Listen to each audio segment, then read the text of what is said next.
Почитувани присутни, председателке на антикорупцијска, колеги пратеници, ќе се обидам да бидам кратка, заради тоа што не би сакала да се повторам со колегите, кои што морам да кажам дека во голем дел беа повеќе советодавни во својата анализа на извештајот. Јас ќе се обидам да бидам пократка и она што е битно, критична, заради тоа што со критиките можеме да напредуваме. Ако се фалиме, нема напредок. Извештајот, вака кога го гледаш, навистина е убав, шарен, со многу табели, со цитирање на многу закони, статистики, но во суштина се покажа колку Државната комисија за спречување на корупција, но и целиот систем за справување со корупцијата е поразителен. И не случајно Република Македонија е на дното во борбата со корупцијата. Не се работи за перцепција, како што некој сака да го прикаже него, туку за реална состојба во нашата држава. Она што би сакала да го извлечам како заклучок од сите гледани бројки е тоа што е неефикасен системот. А со самото тоа и ДКСК представува орган кој што, за жал, не го слуша никој и не го почитува никој. Во смисол на препораките, во смисол на укажувањата, во смисол на сите ваши постапки кои што активно ги водите изминатиот период. Сега, за ова да не биде само констатација, би сакала да потенцирам и она што јас го гледам најбитно од целиот овој извештај е дека во текот на 2020 година само 2 предмети се доставени до обвинителството, а за нив се уште не е постапено. Целата работа за борба со корупцијата, меѓу другото фактички видливо, се сведува на 2 постапки поведени до јавното обвинителство. И тоа, внимавајте, морам да потенцирам дека истите се иницијатива за кривично горење на некој ВД директор на јавно предпријатие и другата иницијатива за кривично горење на одговорни лица за политичка партија. Од сите скандали кои што сме научени да ги слушаме по 3, по 4, по 5 дневно, за цела 2020 година имаме само 2 иницијативи до основното јавно обвинителство, за кое што се уште нема завршено никаква постапка, односно немаме податоци за неизино постапување. Би сакала да потенцирам дека ова за мене е битно и токму поради тоа сметам дека и релевантните институции не оценуваат со така низок рейтинг, односно висок рейтинг во корупција, а поразително за нас. ДКСК во 2020 година успеала да реши административно 378 предмети. И да, кога ќе видите вака, тоа е навистина убава бројка. Меѓутоа, што значи оваа бројка? 372 предмети се одбиени, што значи 99% од предметите, извинете на изразот, но се фрлени во канта. Најлесен начин да се скрие корупцијата според мене е 99% од предметите да ги затворите на било каков начин. За 116 предмети имате отфрлување, односно сте се огласиле како ненадлежни или немало доволно елементи, а за 256 предмети имате запирање на постапката, односно наводите не се потврдени. Го образложивме значењето на овие 2 поими, нема потреба да продолжуваме со нивно елаборирање, меѓутоа би сакала да речем дека дупло ви е зголемен бројот на предмети, односно ако во 2019 година сте имале 364 вкупно решени, односно донесени одлуки, сега оваа година имате 606. А при тоа, внимавајте, се оправдувате дека 2020 година била корона година во која што вие поради ротирањето на смените, поради целата ситуација во државата, поради немањето на вработени и така натаму, не сте можеле да постапувате. Симптоматично е според мене големиот број на решени предмети, односно донесени одлуки, заради тоа што на тој начин сметам дека одредени предмети за кои што имало индиции за сторени кривични дела, можеби сте ги затвориле намерно за истите да не бидат отворени во некој догледен период од некои луѓе кои што би сакале да видат на тие места одредени постапувања. Понатаму во делот од моето излагање, значи ова беше за неефикасност. И зошто сметам дека ДКСК представува орган кој што навиду многу работи, има огромен извештај, но никој не го слуша и корупцијата е се уште на таков стадиум каков што е. Понатаму имаме активноста на ДКСК е драстично намалена, која што е спротивно со статистиката за број на решени донесени одлуки, би морала да кажам, и дека јас ќе констатирам дека не може коронавирусот да биде оправдување за замижување пред корупцијата на власта, кој што се евидентира во сите меѓународни извештаи. Сега велите дека имате проблем со вработените, велите дека немало кој да потпише документи за набавка на софтвер, па целата постапка неколку пати обновувана. Тоа нас не ни интересира. Граѓаните на Република Македонија не ги интересира за проблемите со кои што се соочува одредена институција, заради тоа што очекува оваа институција да биде на крајот од денот ефикасна и ефективна. А тоа што вам треба владата да ви го даде, ние 100 пати го имаме кажано од оваа говорница дека го поддржуваме сите ваши потреби и барања. Кога се зборува за корупцијата, треба да ви бидат задоволни. И сега можеби малку саркастично ќе делувам, меѓутоа како вам не би понудија некој од Рамковен да ви вработат?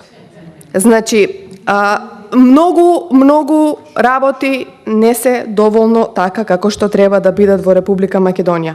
Значи, имате иницирано само 12 предмети за корупција во цела 2020 година.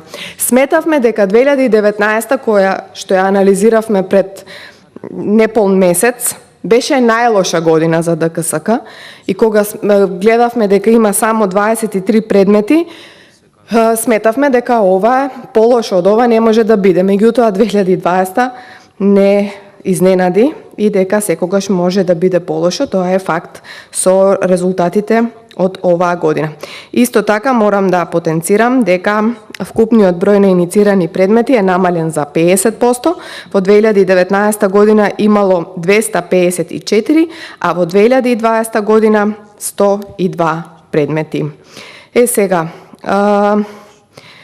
исто така, сите овие работи кои што ги наведов предходно, како што е вашата активност и неефикасност на целиот систем кој што се бори со корупцијата, е како причина за последицата е драстично намалена на довербата на ДКСК која што ја има граѓаните.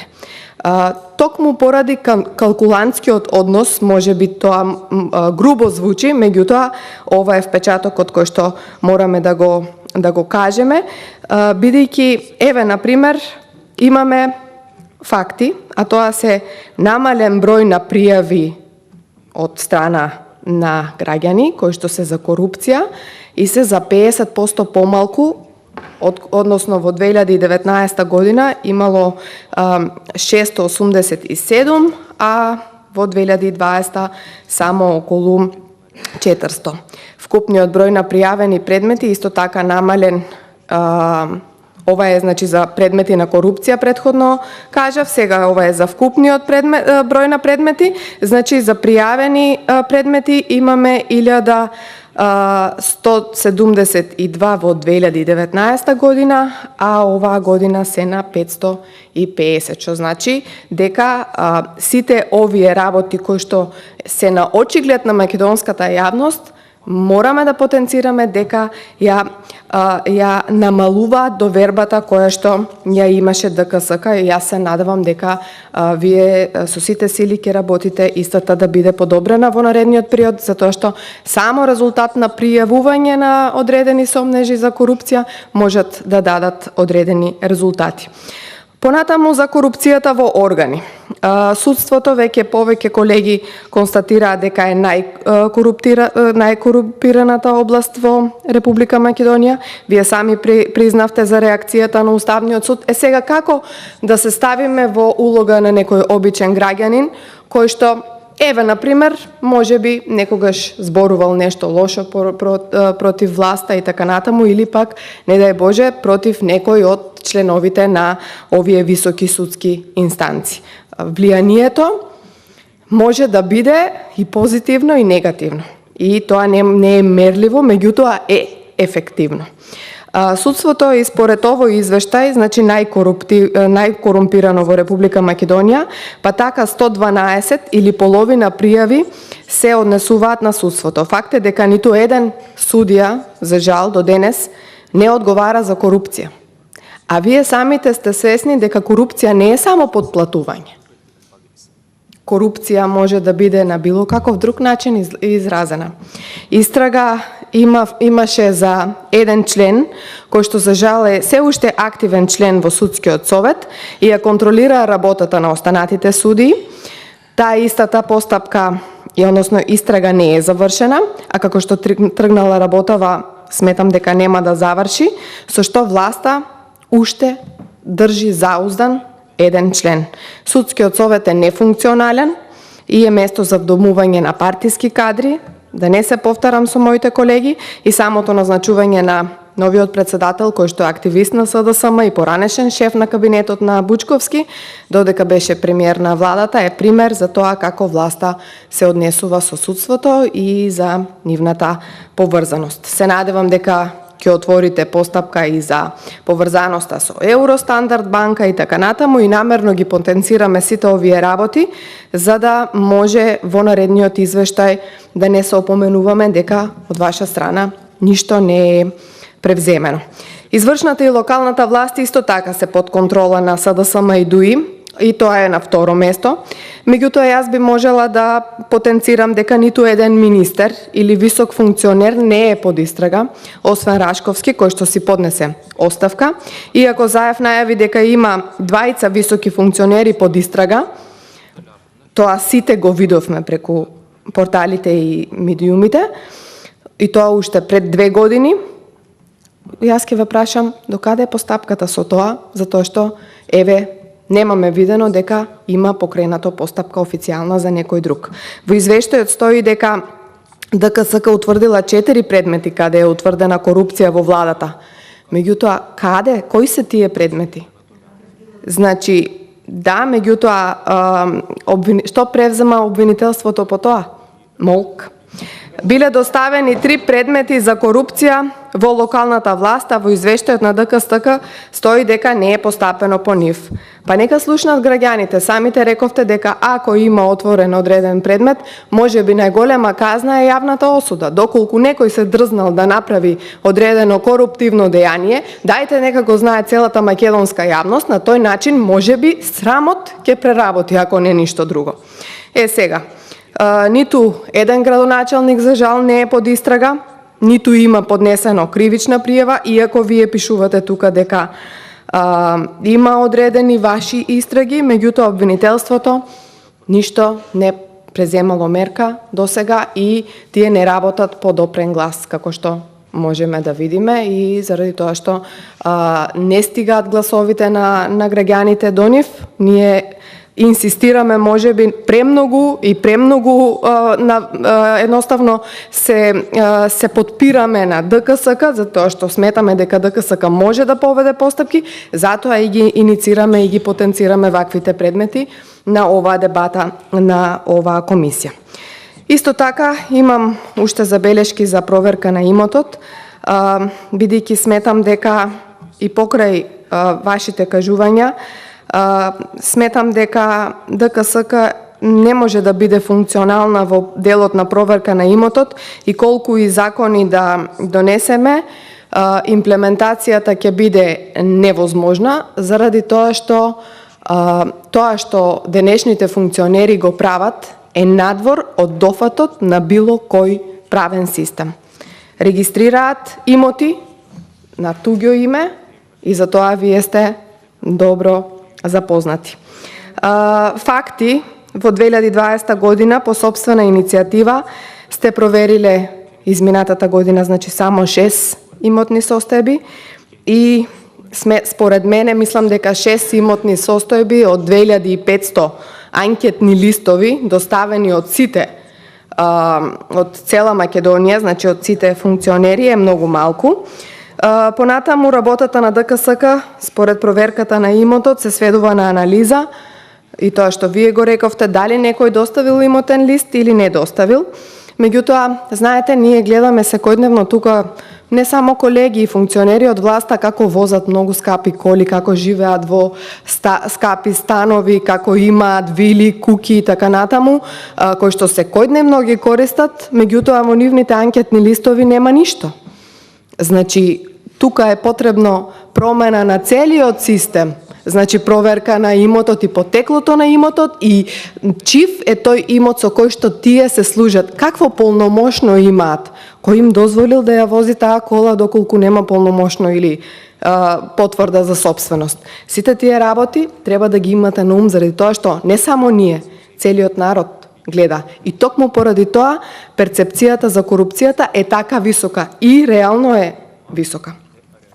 Понатаму сакам да потенцирам уште една состојба, тоа е состојбата со укажувачите. Пред некое време имаше закон во кој што имавме измени на законот за укажувачи, осогласување со законот за прекршоци, каде што ги намаливме глобите за оној кој што ќе издаде идентитет на лице укажувач. И сега неповрзано, заради тоа што ова беше пред многу краток период, гледам дека во 2019 се доставени само 25 пријави од укажувачи, што ја покажува и недовербата на граѓаните.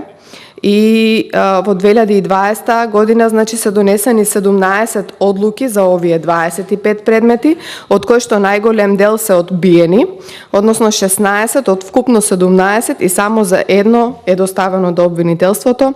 Другите предмети се во тек, што сметам дека е поразително. Укажувачи, мислам дека и во наредниот период уште повеќе ќе ги снема, заради тоа што очигледна беше интенцијата на власта да на некој начин ги заплаши граѓаните кои што имаат намера да пријават одредена корупција, со тоа што нема да биде заштитен идентитетот на укажувачот, а со тоа и ќе се намали привидната бројка на ваквите извештаи. Она што исто така би сакала да го потенцирам, а ќе се обидам да бидам кратка, заради тоа што одев точно во одредени области кои што мене ме интересира, е за извештаите и оценката на состојбата на корупцијата и борбата против корупцијата во државата од Европската комисија, Греко и така натаму. Она што би сакала да го дадам како пример, да го дадам како идеја, заради тоа што многу има различно тумачење на ваквите извештаи и не ги знаеме ние нашите превземени обврски, односно дадените препораки кои што ни ги имаат и така натаму.